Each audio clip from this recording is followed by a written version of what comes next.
Bonjour et bienvenue à la 61e diffusion de 5e dimension. L'histoire interdite, l'art, le vrai du faux, 7e partie.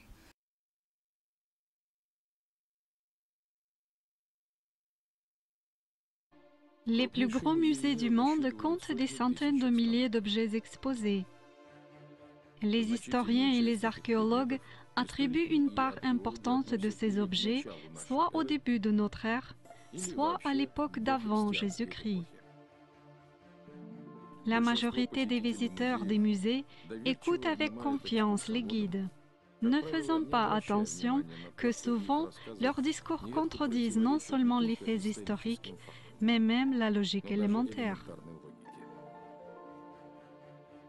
Et si nous étudions à nouveau quelques objets historiques bien connus?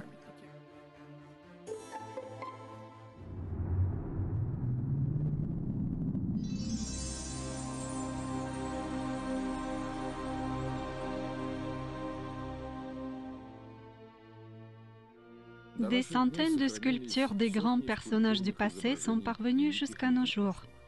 Pratiquement toujours, leur réalisation est d'un haut niveau artistique. C'est du magnifique marbre, une belle technique de sculpture, une belle qualité d'expression. De plus, dans la majorité des cas, les sculptures se sont bien conservées. En les regardant, on ne peut pas s'empêcher de remarquer qu'elles sont toutes faites dans un style très semblable. Quoique, les historiens les attribuent à des époques différentes. Voici Socrate, voici Zeus, et ici c'est Alexandre le Grand, Caligula, Charlemagne. Avec quoi se rasait-il la barbe?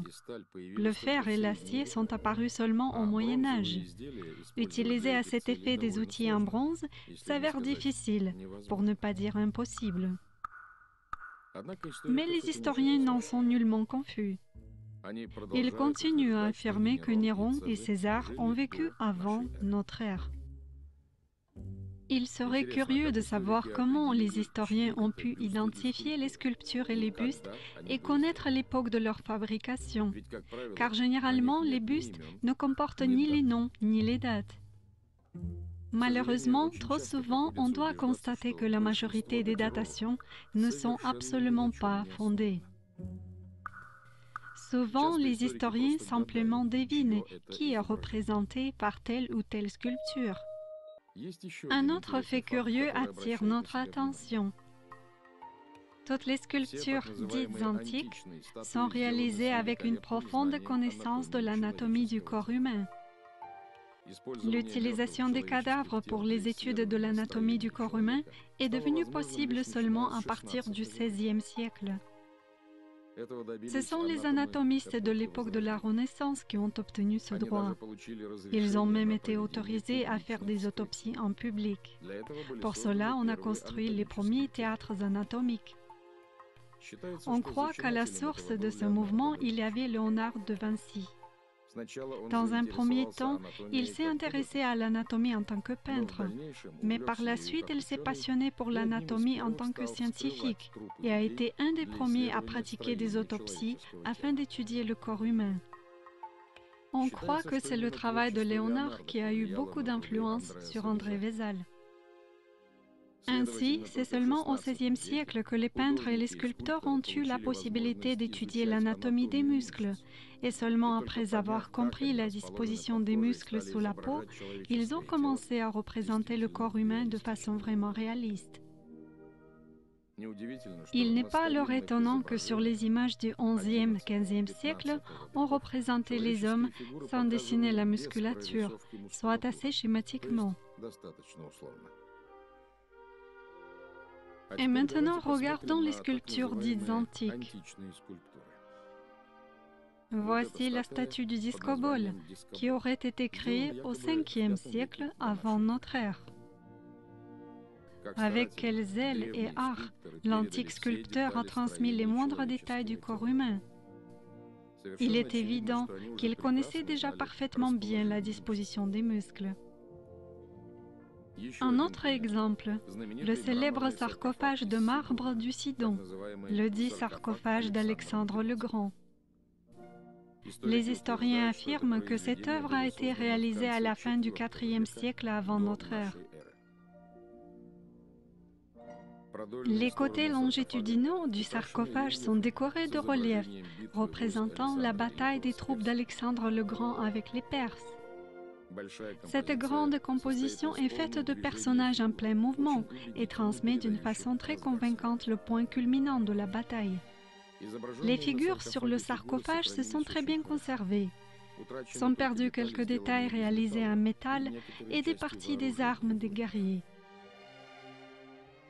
Ici aussi, nous pouvons voir que la réalisation des figures est fidèle à l'anatomie humaine.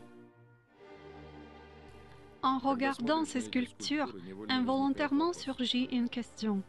Si même au XVe siècle, les peintres ne connaissaient pas la disposition de la musculature, comment pouvait-on le savoir à une époque plus ancienne? Peut-être, l'Antiquité était une période de l'essor non seulement des arts, mais aussi de la médecine. Voilà pourquoi les sculpteurs antiques pouvaient facilement étudier la structure du corps humain.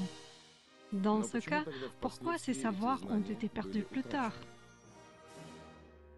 Il est fort probable que toutes ces œuvres dites antiques ont été réalisées non pas avant notre ère, mais à l'époque de la Réforme protestante, lorsqu'on a commencé à implanter la version historique de Scaliger.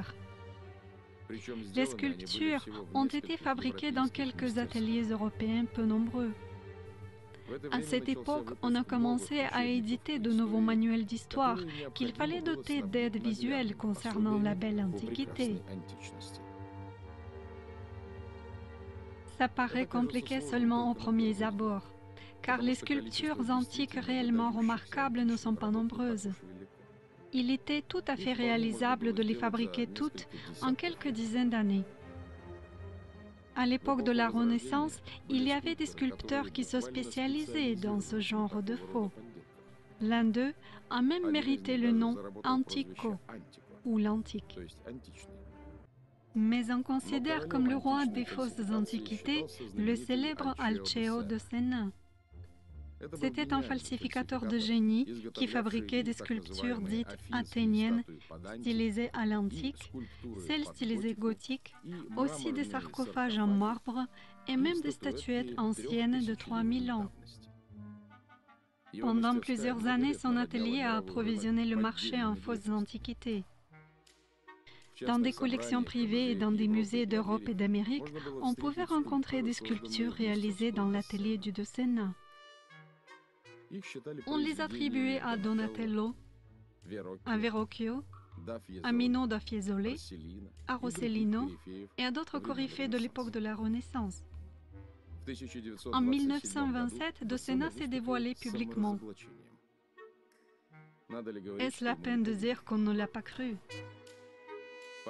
Les derniers incrédules ont été convaincus par un film tourné dans l'atelier du de Sennaar. Sous l'objectif de la caméra, le sculpteur réalisait tranquillement son dernier faux, cette fois légal, une statue antique d'une déesse. Mais souvent, une étude impartiale des trouvailles dites antiques n'est pas dans les intérêts des musées, qui ignorent les autorévélations des faussaires. De même, certaines peintures de la Renaissance sont étonnantes de réalité. Certains personnages ont l'air vivants. Ces peintures ont intrigué les historiens pendant de nombreuses années. Comment ces peintres, à l'époque de la Renaissance, ont-ils créé des images aussi réalistes? Beaucoup de peintres ont tenté de reproduire ces tableaux sans succès. Pourquoi ont-ils échoué? Les historiens disent que la technique qui a été utilisée par Léonard de Vinci et d'autres a été perdue, et c'est un grand mystère. Certaines peintures ont autant de précision et de détails que s'il s'agissait d'art photographique. D'autres tableaux représentent des scènes et des arrière-plans différents, comme si 2 ou plusieurs images étaient combinées ensemble. Nous pouvons faire de telles choses de nos jours avec notre ordinateur et notre appareil photo. Comment l'ont-ils fait à la Renaissance, après l'âge sombre, le Moyen-Âge? Et pourquoi leur technologie s'est-elle perdue? Ces peintures sont si étonnantes que lorsque vous les touchez, vous ne pouvez sentir aucune trace de pinceau. Dans toutes les autres peintures, nous pouvons sentir et voir les marques de pinceau, mais dans ces tableaux, ce n'est pas le cas. Des tests au rayon X de certains des tableaux de Léonard de Vinci au musée du Louvre à Paris ont montré que les couches de couleurs étaient 50 fois plus fines que les cheveux humains.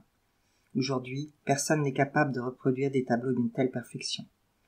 Après la Renaissance, la peinture n'était plus d'une aussi grande finesse. Elle était beaucoup plus épaisse. S'agit-il vraiment de peinture ou s'agit-il d'impression laser créée numériquement sur ordinateur? Qui possédait cette technologie à la Renaissance, ou les peintures sont-elles fausses? Ces peintures ont-elles été créées après les années 1860, où le monde disposait-il de technologies avancées il y a quelques siècles? Cette statue est un chef-d'œuvre et est censée être sculptée dans une seule pièce de marbre. Elle est considérée par beaucoup comme impossible à reproduire aujourd'hui. Même le filet est fait de marbre avec une sculpture précise. Voici un autre chef-d'œuvre fabriqué à partir d'une technologie similaire. Encore une énigme à résoudre. À bientôt, Florence.